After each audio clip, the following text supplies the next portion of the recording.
While retail giants struggle with soaring inflation and supply chain chaos, one unlikely discount store is quietly building an empire, revealing a shocking truth about American consumption. In the world of business, the prevailing wisdom has always been that bigger is better.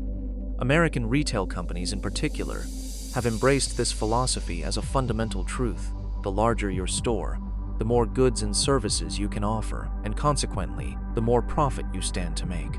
Consider industry leaders like Walmart and Target. Their stores are like colossal cathedrals, constantly expanding in size. Retail in its purest form is the very pulse that fuels daily domestic consumption, which in turn drives the American economy. The prevailing attitude has often been, when in doubt, just keep printing money. But what happens when that relentless consumption, spending, and money printing finally reach their breaking point? We are witnessing that reality now.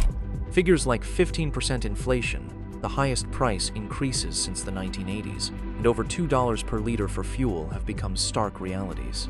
We're grappling with persistent shipping delays, widespread supply chain problems, and acute labor shortages. Just 3 years ago, during the trade war, shipping a 2-meter container of goods from China to the West Coast cost approximately $2,500, or $3,000 if you included the 25% tariff.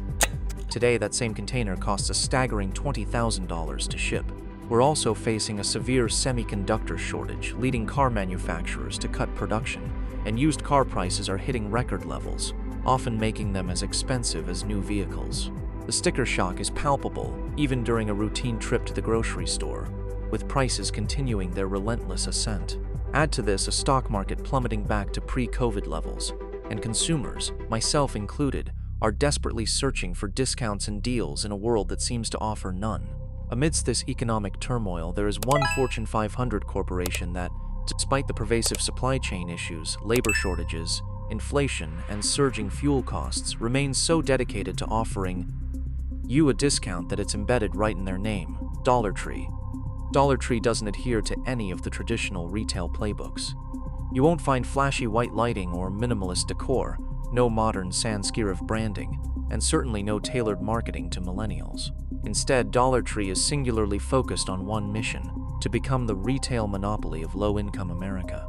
This aggressive expansion into low-income and rural communities across America has been so successful that the company has even found itself embroiled in controversy. Cities, small towns, and rural communities in places like New Orleans, Kansas City, and Birmingham have banded together to ban Dollar Tree from opening more stores in their neighborhoods. From the outside, Dollar Tree appears to be a fun, innocuous place to buy random, gimmicky, short-lived products for a mere dollar.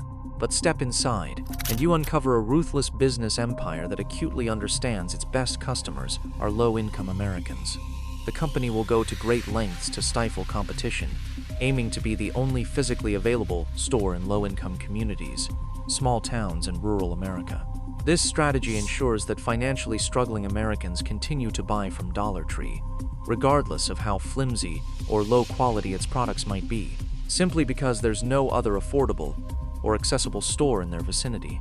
But let's pause and take a broader view to truly understand Dollar Tree as a company. Dollar Tree operates exclusively in North America under two distinct brands: Dollar Tree and Family Dollar. When you enter a Dollar Tree store, it lives up to its name. The price ceiling at Dollar Tree is strictly defined, with everything sold costing at most $1. Most items are sold for exactly $1, no matter which state you're in. However, even Dollar Tree couldn't entirely escape the pressures of inflation and rising supply chain costs. The company recently increased its price cap by 25 cents, meaning products at Dollar Tree are now priced at a maximum of $1.25. Remarkably, this marked the first time Dollar Tree had raised its prices in 35 years. Dollar Tree stores typically span between 743 and 929 square meters, roughly equivalent in size to a Trader Joe's or Apple store. 60% of the products sold at Dollar Tree are purchased domestically, while 40% are imported from overseas. While these figures, presented by the company, might suggest that most Dollar Tree products are made in the US, it's easy to be misled. It's more likely that nearly everything is still manufactured overseas for cheap and in bulk, whether in China, Mexico, Taiwan, or India. The key difference is that Dollar Tree isn't directly collaborating with these factories.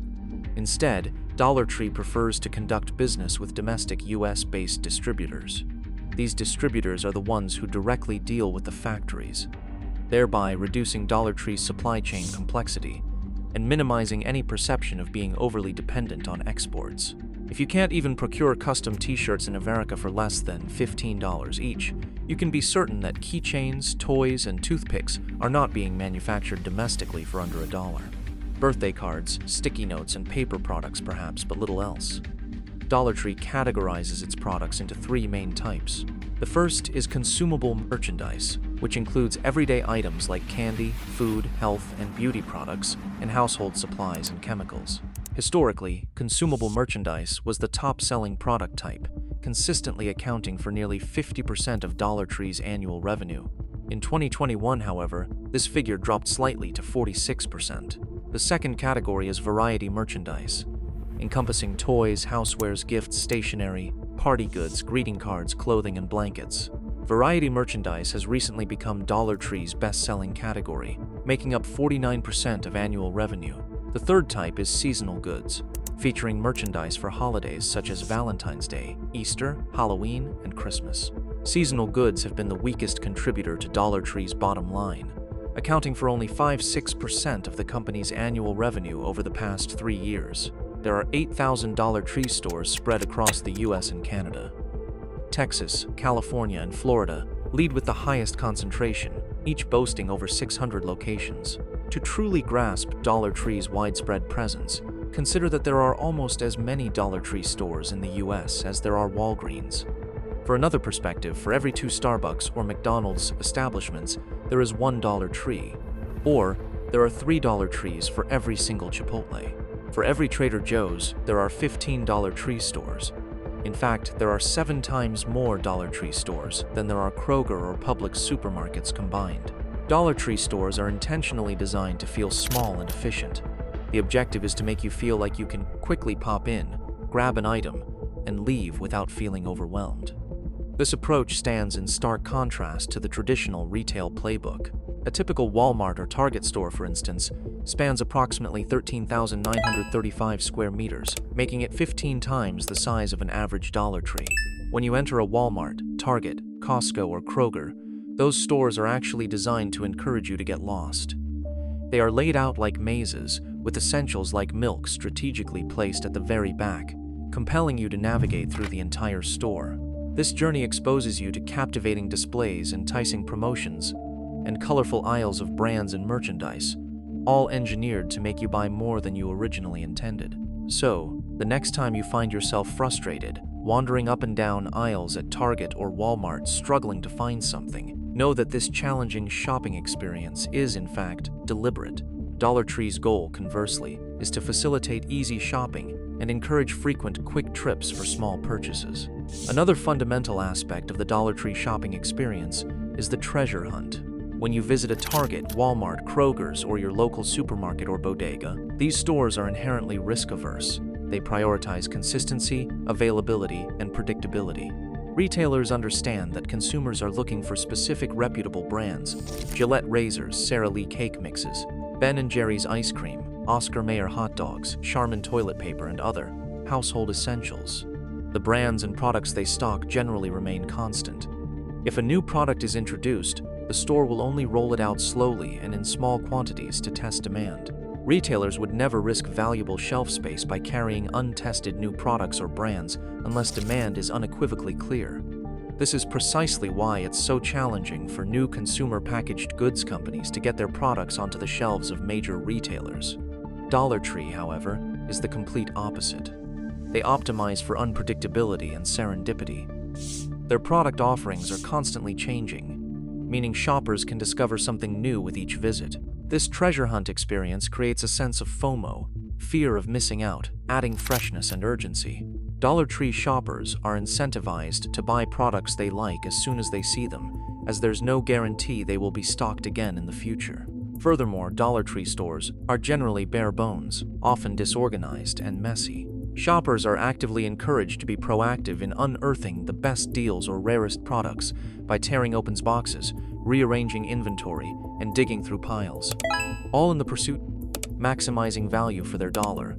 This unique treasure hunt shopping experience is the distinct charm that keeps consumers coming back. It's important to remember that this discussion has focused solely on Dollar Tree. The company also operates a second brand, Family Dollar. Family Dollar serves as a complementary store to Dollar Tree, positioning itself as the neighborhood discount store.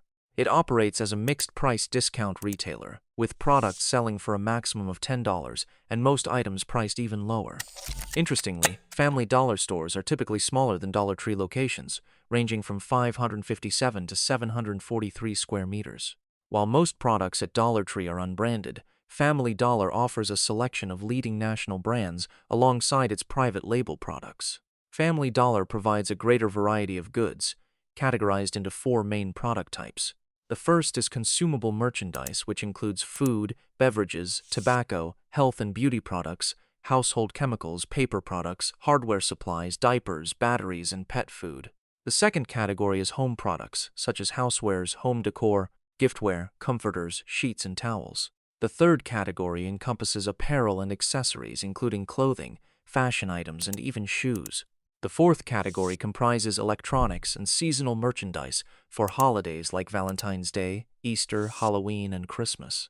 Consumables are Family Dollar's top-selling products, accounting for over 75% of its sales in the past 3 years. Seasonal merchandise and electronics contribute 9%, apparel 6%, and home products make up 8% of Family Dollar's annual net sales. There are approximately 8,000 Family Dollar stores across the U.S., with Texas, Florida, and Ohio having the highest number of locations. Although both Dollar Tree and Family Dollar target low-income Americans, the two brands are strategically designed to complement each other rather than compete. To prevent cannibalization, Dollar Tree typically operates more in suburban areas, while Family Dollar focuses its presence on low-income rural and urban communities. In 2021, Dollar Tree's total net annual sales reached $26 billion across its 16,000 stores. Compared to other retail heavyweights, Dollar Tree's overall top-line revenue and earning potential might seem modest. Target, for instance, generates around $90 billion annually, with fewer than 2,000 stores, meaning the average Target store brings in $49 million per year. Walmart U.S.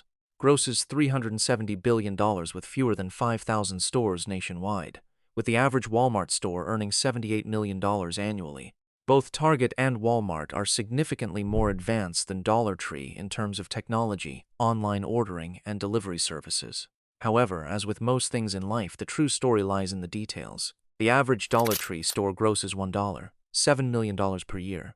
What Dollar Tree may lack in sheer size and scale, it more than compensates for in its profit margins. The company's annual gross margin consistently hovers at 30%, with a cost of goods sold of 70%.